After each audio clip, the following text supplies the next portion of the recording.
नमस्कार. BMS third year शल्यतंत्र याच्या paper 1मधील आज आपण निर्जंतुकरण किंवा स्टरलायझेशन ह्या टॉपिकच्या नोट्स बघणार आहे. आता खूप दिवसांचा गॅप पडला होता. या कालावधीमध्ये फर्स्ट इयरच्या एक्झाम झाल्या, त्याच्यानंतर सेकंड इयरच्या एक्झाम झाल्या, त्यांचा रिझल्ट लागला. आता लवकरच फर्स्ट इयरचा सुद्धा रिझल्ट जूनच्या पहिल्या दुसऱ्या आठवड्यामध्ये येईल.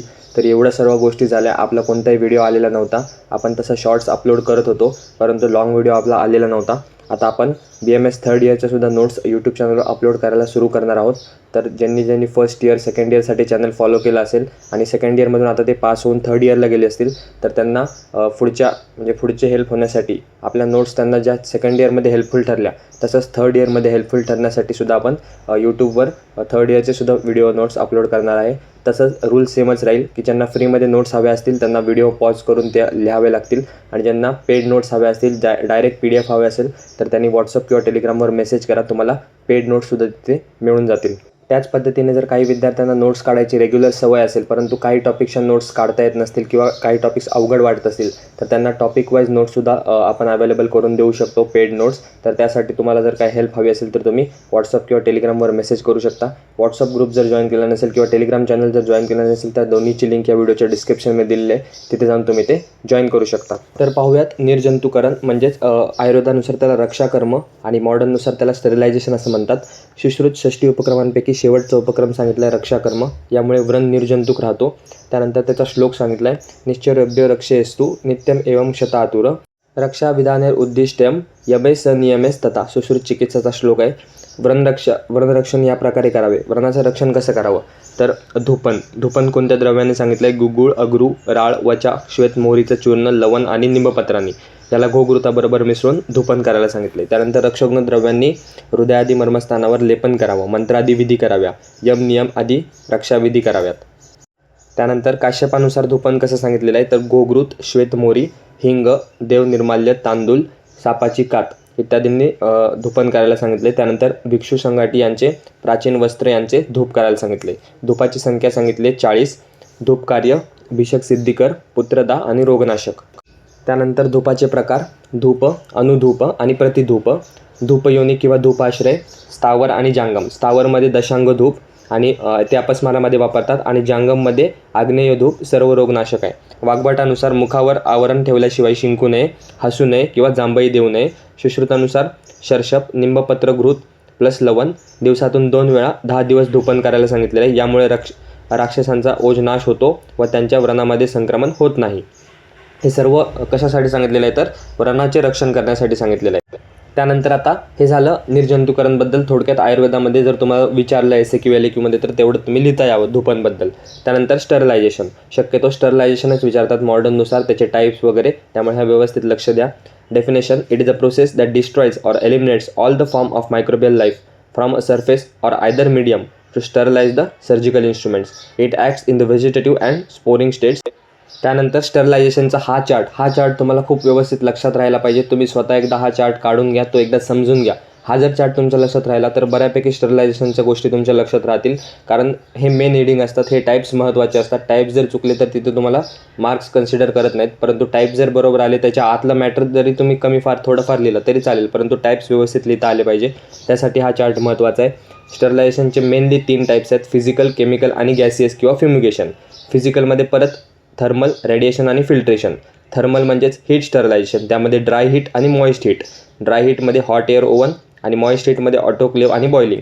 रेडिएशनमध्ये कोणते वापरू शकतो, गामा रेज, UV रेडिएशन आणि ॲक्युनेटेड इलेक्ट्रॉन्स. आणि फिल्ट्रेशनमध्ये मेम्ब्रेन फिल्टर. त्यानंतर दुसरी मेथड आहे केमिकल, त्यामध्ये antiseptic, disinfectant, alcohol, aldehyde, phenols, halogens, iodine et cetera. आणि तिसरी मेथड आहे ती म्हणजे गॅसेस, त्यालाच आपण फ्युमिगेशनसुद्धा म्हणतो. त्यामध्ये फॉर्माल्डिहाइड, इथिलीन ऑक्साईड आणि OT फ्युमिगेशनसाठी वापरतो आपण. तर हा व्यवस्थित चार्ट लक्षात ठेवा. त्यानंतर नेक्स्ट आता एक मेथड आपल्याला प्रत्येक पॉईंट डिटेलमध्ये बघायचं आहे, जो आपण आत्ता चार्ट पाहिला तो. त्यामध्ये मेथड्स 3 मेथड बघितल्या, फिजिकल, केमिकल, गॅसियस. पहिली मेथड आहे फिजिकल, त्यामध्ये 3 होते, थर्मल, रेडिएशन आणि filtration. Thermal means heat sterilization, त्याच्यामध्ये परत 2 dry heat, moist heat. Dry heat म्हणजे काय, तर flaming method used for blunt instruments. आता कोणती मेथड कशासाठी कशा पद्धतीने वापरतात आणि त्याचं काय एक मेन फीचर आहे तेवढंच तुम्हाला लक्षात ठेवायचं आहे. हॉट एअर ओव्हन वापरतात 160 to 180 डिग्री सेल्सिअस फॉर 1 ते 2 तास, आणि हे कशासाठी वापरतात, शार्प इन्स्ट्रुमेंटसाठी. त्यानंतर मॉइस्ट हीट, त्यामध्ये हीट ॲट 100 डिग्री सेल्सिअस, त्याला आपण बॉइलिंग म्हणतो. ते कशासाठी वापरतात, सिरिंजसाठी, सर्जरी इन्स्ट्रुमेंटसाठी एक्सेट्रा. आणि हीट मोर दॅन 100 डिग्री सेल्सिअसला आपण ऑटोक्लेविंग म्हणतो. 100 डिग्री सेल्सिअसला बॉईल करत असेल तर बॉइलिंग, आणि त्याच्यापेक्षा जास्त असेल तर autoclaving. Autoclaving is the most common method used for surgical sterilization done by steam under the pressure. In this process, water boils and its vapor pressure equals with the surrounding atmosphere. त्यानंतर autoclaving. आता autoclaving पण तुम्हाला SAQ विचारू शकतात. तर त्याचं temperature किती आहे, 121 degree Celsius, pressure 5 pounds, time 15 ते 45 मिनटं करायचं. यूज कशासाठी आहे, for surgical instruments, syringe, needles, linen suture material, gowns, swab, dressing materials आणि ग्लोव्ज. त्याचे पार्ट्स काय काय सांगितले आहेत, हँडल असतं, सेफ्टी वॉल्व असतात, प्रेशर इंडिकेटर असतो आणि एक व्हिसल असते. त्यानंतर steam is use for following reasons. Steam कशासाठी, it is able to penetrate the materials rapidly, आणि steam is compressed and temperature rises above the boiling point. Signal lock of autoclave labels available as a roll of 500. त्यानंतर size of each label is 2.5 centimetre into 5 centimetre in the length. Upper half of the label is white and the lower half is light green. Applied on the autoclaved drum, which is to be autoclaved, sticks instantly. Light green portion of the signal lock changes its color to grey or black. That is, article has gone through autoclaving cycle. And details of the instrument, date, name of the operation and time of the autoclaving can be written on the white portion. अशा प्रकारे ते signal lock गरजेचं असतं. त्यानंतर moist heat म्हणजेच boiling. Immersion of an instrument in the boiling water at 100 degree Celsius for 10 minutes. 10 मिनटासाठी त्याला त्या बॉइलिंग वॉटरमध्ये ठेवायचं. त्याच्यामुळे पॅथोजेनिक ऑर्गॅनिझम्स किल होतात. कॉमनली कशासाठी वापरतो तर डिसइन्फेक्टिंग द इन्स्ट्रुमेंट्स. त्यानंतर त्याचे ॲडव्हान्टेजेस, सिम्पल आहे, मेथड आहे, इकॉनॉमिकल आहे, सगळेजण करू शकतात. डिसॲडव्हान्टेजेसमध्ये can't be used for sharp instruments. Certain bacteria virus are resistant to the boiling. असे काही बॅक्टेरिया किंवा व्हायरस असतात जे बॉइलिंगला सुद्धा रेजिस्ट करतात, म्हणजे तेवढ्यात बॉइलिंगमध्ये जरी टाकलं तरी ते मरत नाहीत. तर ते मग डिसॲडव्हान्टेज आहे. त्यानंतर रॅडिएशन. रॅडिएशनमध्ये आयोनायझिंगमध्ये एक्सरेज आणि गामा रेज, आणि नॉन आयोनायझिंगमध्ये इन्फ्रारेड वेव्ज आणि UV रेज. त्याचं डिसॲडव्हान्टेजेस काय तर स्किनला इंजुरियस ठरू शकतं जास्त प्रमाणात रेडिएशन दिले तर. त्यानंतर ते एक्सपेन्सिव्ह असतं आणि कंजंक्टायव्हल डॅमेजसुद्धा होऊ शकतं. त्यानंतर गॅस स्टरलायझेशन, त्यालाच आपण फ्युमिगेशन असं म्हणतो. Ethylene oxide gas is employed as a sterilizing agent in the chamber in which temperature can be controlled. Exposure method 3 ते 6 तास गरजेचे असतात, कारण ते गॅसेस असल्यामुळे त्याला जास्त वेळ लागतो पसरण्यासाठी. अदर गॅसेस कोणते आहेत, फॉर्मल्डिहाइड, त्यानंतर बीटा प्रोपिओलॅक्टॉन. त्यानंतर युजेस काय सांगितले, टू फ्युमिगेट द OT, म्हणजे ऑपरेशन थिएटरला मोठा एरिया असतो ना, मग तो फ्युमिगेट करण्यासाठी आपल्याला गॅसची गरज असते. त्यानंतर OT wards, heart lung machine, blankets, pillows et cetera. त्यानंतर केमिकल मेथड्समध्ये a chemical disinfectant acts by coagulating bacterial protein by changing the composition of the protein. प्रोटीनचं कंपोजिशन चेंज करून ते बॅक्टेरियाला किल करतात. त्याला आपण केमिकल मेथड म्हणतो. Advantages, use to sterilize the instrument which damage by heat. It is an easy method, requires lesser time than disinfection.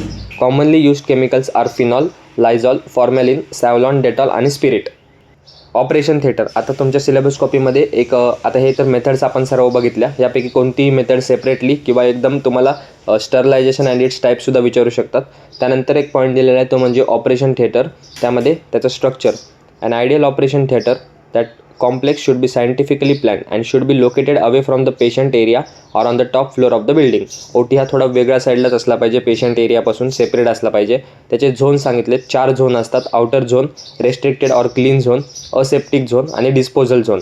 आता या प्रत्येकामध्ये थोडं थोडं काय आहे. Outer zone, area for receiving patient visitors, toilets etcetera. त्यानंतर restricted किंवा क्लीन झोनमध्ये चेंजिंग रूम असते, ॲनेस्थेटिक रूम असते, पेशंट ट्रान्सफर एरिया असतो, nursing staff room, store room आणि रिकव्हरी रूम. असेप्टिक झोनमध्ये scrub area, preparation room, OT, area for instrument and sterilisation. आणि disposal झोनमध्ये area wear the equipments are cleaned. त्यानंतर ideal operation theatre complex should be, कसं असलं पाहिजे, एक ideal OT scientifically planned पाहिजे, located away from patient area on on the top floor, should be large enough for free circulation. It should have 2 openings. Openings of the door should be fitted with the swing doors. Operation table should be kept away from the entrance. Flooring should be laid with marble or polished stone. Walls should be covered with the glazed tiles. No false ceiling should be done. OT should be well ventilated and air circulated by positive pressure through high efficiency particulate air filter system. तर आता आपण मागे थोडक्यात operation theatre म्हणजे काय आणि त्याचं ideal कसं असलं पाहिजे ते बघितलं. आता OT स्टरलायझेशन कसं करायचं. There are different methods for the sterilization of OT. त्यामध्ये फ्युमिगेशन, UV रेज आणि रेडिएशन.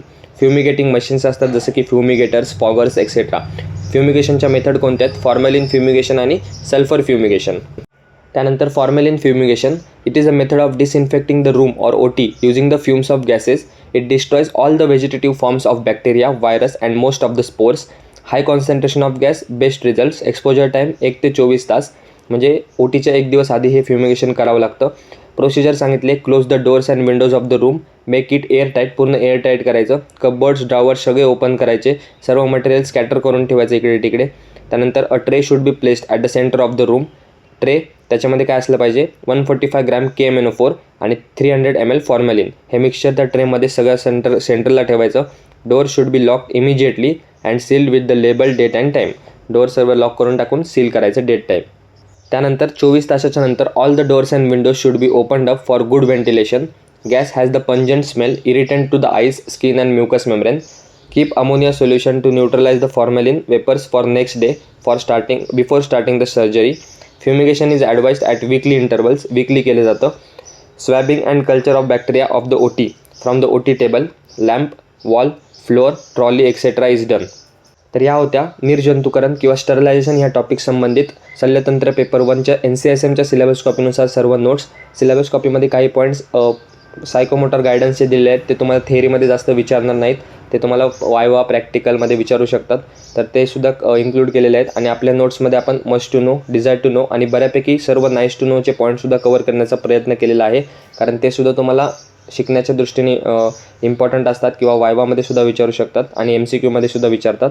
तर ते सुद्धा आपण पॉईंट्स कवर करत असतो. म्हणजे या जर नोट्स तुम्ही सर्व व्यवस्थित फॉलो केल्या तर तुमचा सिलेबस कॉपीनुसार सर्व पॉईंट्ससुद्धा कवर होतील. आणि हे सर्व नोट्स एक्झाम ओरिएंटेड आहे. ह्याच्यामध्ये जास्त काही तुम्हाला एक्स्ट्रा नॉलेज नाही आहे किंवा एक्स्ट्रा गोष्टी करण्याच्या गरज नाही आहे. जेवढं पेपरसाठी इम्पॉर्टंट आहे तेवढंच करायचं आहे. तसंच हा जर व्हिडिओ तुम्हाला आवडला असेल तर व्हिडिओला लाईक करा, चॅनलला सबस्क्राईब करा, तुमच्या इतर मित्रांमध्ये शेअर करा.